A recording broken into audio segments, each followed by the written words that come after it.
back a year or so ago, we tried to expand and become more specific to our list. I think the 12 areas here, we wanted to make sure that we sort of had a conversation ourselves about where we really targeting things that we could communicate with others that were really interesting to us, that we felt could have an influence to the industry. And we have invested in several areas of these now that were not really a part of our landscape, 3 or 4 years ago. I mean, supply, we've essentially put about $10 million to everything that's on this chart right now, but we're going to continue to invest more as we go forward, right? And then that allows some entrepreneurs inside of DPR to try to make something happen. So I think that'll be, in my mind, I think that would be one of the interesting challenges of 2019, is for this group, whether it's through Shark Tank or other things, come up with another idea for us feeling is worthwhile enough to go put a bunch of money in and add another company. Let's go to the W&D. Let's add a fourth company in W&D Ventures that comes out of this group.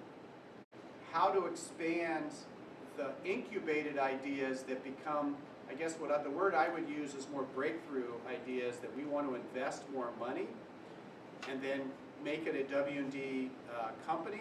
We're going to be adding, and we're continuing to talk to more entrepreneurs. Our next investment committee meeting is on November 2nd. We've got maybe 3 other companies. I think a couple of them are doing prototypes.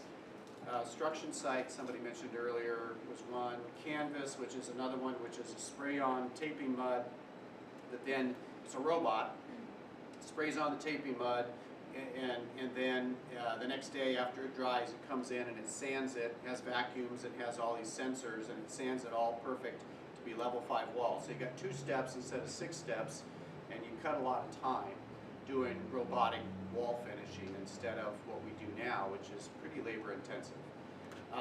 Company in San Francisco. So there's a couple of other companies like that we're looking at still on the investment committee, but we're trying not to do it unless this group pilots it and says it's okay.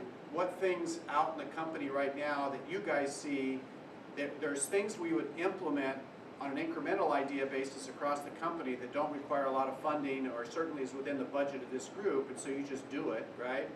And then there's others that people say, gee, we think there's a real business opportunity here, and what comes out of that this group, whether it's through the Shark Tank or through other things, other ways that you want to bubble up to say, hey, this could be something that could take a few $100,000 or $1 million that W&D should set it up as another company.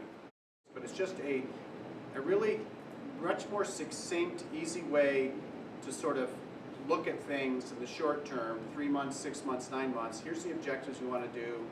This is why I want to do it. Here's what it is. What is just sort of the direction you're going. And then the results are just, if you did these things, you measure these things, then you got in that direction. So sometimes it's not how good the technology is, it's how good they are going to be able to execute, which is back to us too, is it's not how good this particular tool is, can we execute and can we scale it across the company? Because there's some good stuff that's being used out there in the company, but if we can't execute and scale it across the company, this whole implementation part, that's the hard part. Ideas are easy, execution is hard. Don't ever forget that. Right now, our milestone is to transfer the Funded Ideas module from us to you guys by the end of Q1 next year. But I think our industry has very few secrets, and I think there's a lot of people thinking there are secrets. But it's about, I'll go back to what I started this with, it's about execution, not secrets. And it's not like some secret sauce or technology, it's about those who can execute.